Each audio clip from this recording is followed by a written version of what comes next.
Welcome to Pastor's Chat today. Well, we're looking at Psalm 94.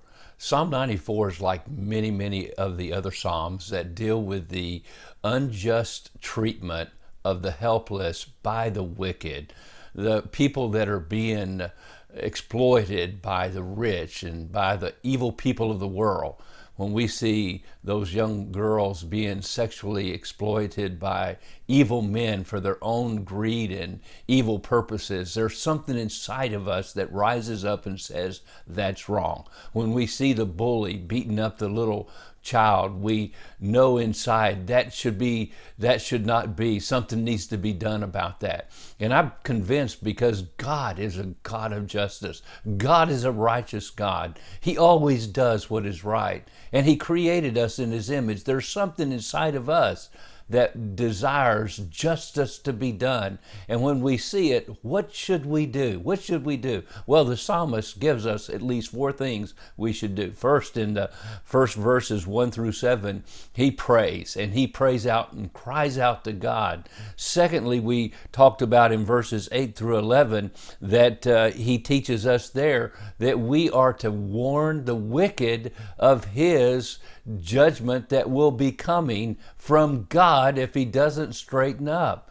Now we're looking at verses 12 through 15. And in these verses, it appears that God's speaking to us again and saying we need to accept His discipline as we go through tough times ourselves.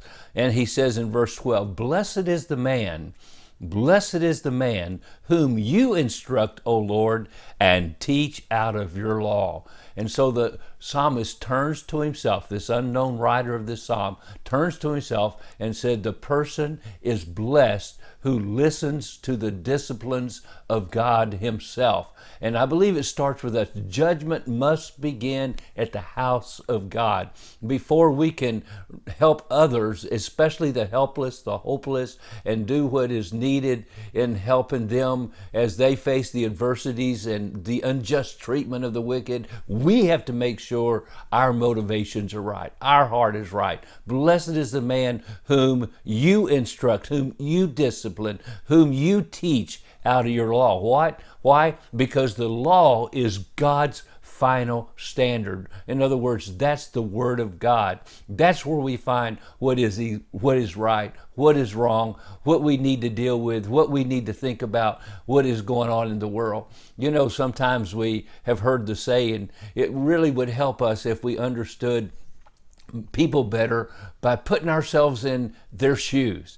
And that's good. We should maybe be able to sense what it is like as people go through difficult times and go through discrimination and prejudice of others and have to deal with those issues. We can put ourselves in their shoes, but better than putting ourselves in their shoes, we can see life from God's perspective, from the Word of God.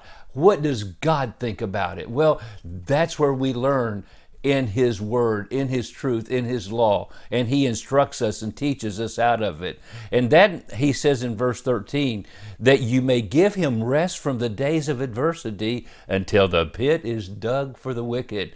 In other words, as we see this stuff going on, this injustice going on all around us, especially today in America, especially as the most dangerous place in the world is a mother's womb in America, as millions of babies are being aborted and being murdered. And my friend, as we see that and we wonder, when is God going to do something about it?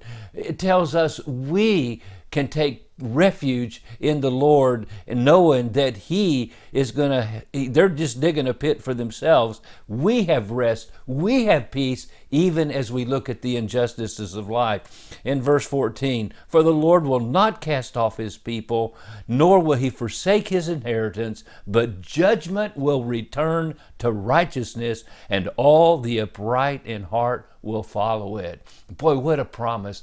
God is going to bring His justice around to the wicked in his due time. And we must, in the adversity of life, rest in the Lord, knowing that he has the final say so. What wonderful verses. So we can pray, we can warn the wicked, and we can accept the discipline of God and watch and see what God's going to do, even himself today in our own lives. Well, God bless you, and you have a wonderful, wonderful day.